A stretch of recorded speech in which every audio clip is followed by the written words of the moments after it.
नमस्कार दोस्तों, आप देख रहे हैं अल्फा रेजिमेंट और आपके साथ मैं हूँ यशी दुबे। आज हम टॉप 5 खबरों में डिफेंस से जुड़ी इंफॉर्मेशन आपको देंगे, जिसमें सबसे पहले हम आपको बताएंगे कि रक्षा मंत्रालय ने इंडियन नेवी के लिए कौन सी परियोजना को मंजूरी दी है। इसके बाद हम बताएंगे कि सेना प्रमुख का अमेरिकी दौरा क्यों रहा खास।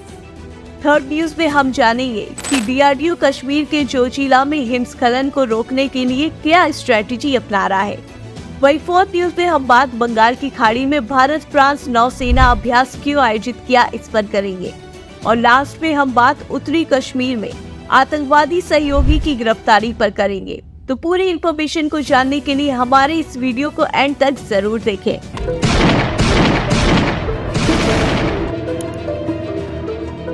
Alpha Regiment.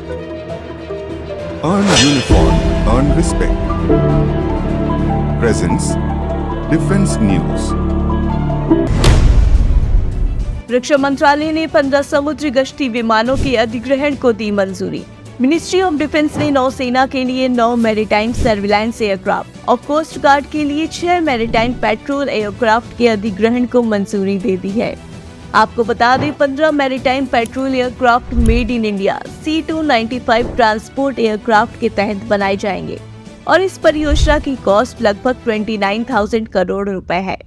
वहीं अभी 3 दिन पहले मिनिस्ट्री ऑफ डिफेंस ने इंडियन नेवी और इंडियन कोस्ट गार्ड के लिए 463 स्वदेश निर्मित 12.7 mm स्थिर रिमोट कंट्रोल गन के निर्माण और आपूर्ति के लिए कानपुर की एक फर्म के साथ 1,752.13 करोड़ के कॉन्ट्रैक्ट पर साइन किया है। सेना प्रमुख ने अमेरिका का किया दौरा, विशेषज्ञ इकाइयों के साथ प्रशिक्षण तालमेल पर की चर्चा। यूनाइटेड स्टेट्स ऑफ अमेरिका की अपनी 4 डेज की ऑफिशियल विजिट के दौरान chief of army staff general Manoj Pande ने अमेरिकी सेना के कॉर्प्स हेडक्वार्टर्स का दौरा किया, जहां उन्होंने striker unit multi domain task force पर ब्रीफिंग की।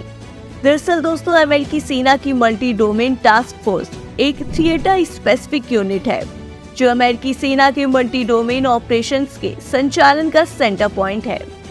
अमेरिका की 4 दिवसीय आधिकारिक यात्रा के दौरान सेना प्रमुख ने संयुक्त राज्य सेना के chief of staff general Randy George के साथ चर्चा की।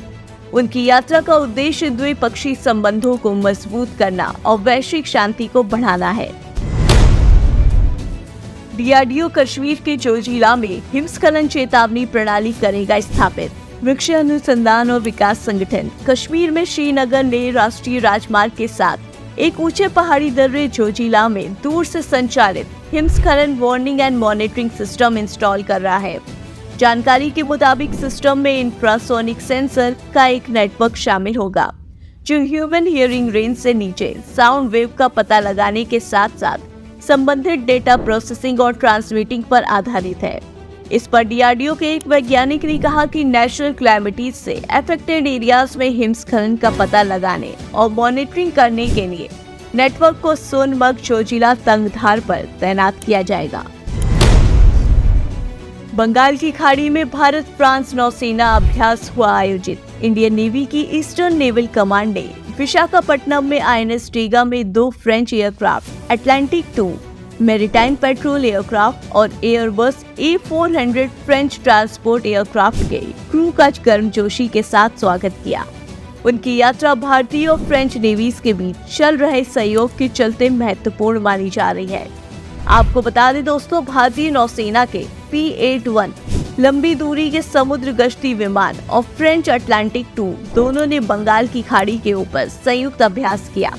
ये अभ्यास दोनों नौसैनिक बलों के बीच कोऑर्डिनेशन और अंतर संचालनीयता को सुविधाजनक बनाने के लिए किया गया। उत्तरी कश्मीर में आतंकवादी सहयोगी गिरफ्तार, पुलिस ने जब्त किए हथियार।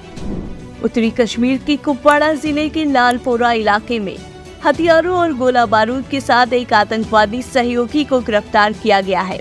कुपवाड़ा की सीनियर सुपरिटेंडेंट ऑफ पुलिस शोभित सक्सेना ने बताया कि गुंडी माचेर ब्रिज पर कुपवाड़ा पुलिस 28RR और CRPF 162 BN ने ज्वाइंट ऑपरेशन चलाया, जहां चेकिंग के दौरान लालपोरा से गुंडी माचेर की ओर आतंकवादी सहयोगी को गिरफ्तार किया गया।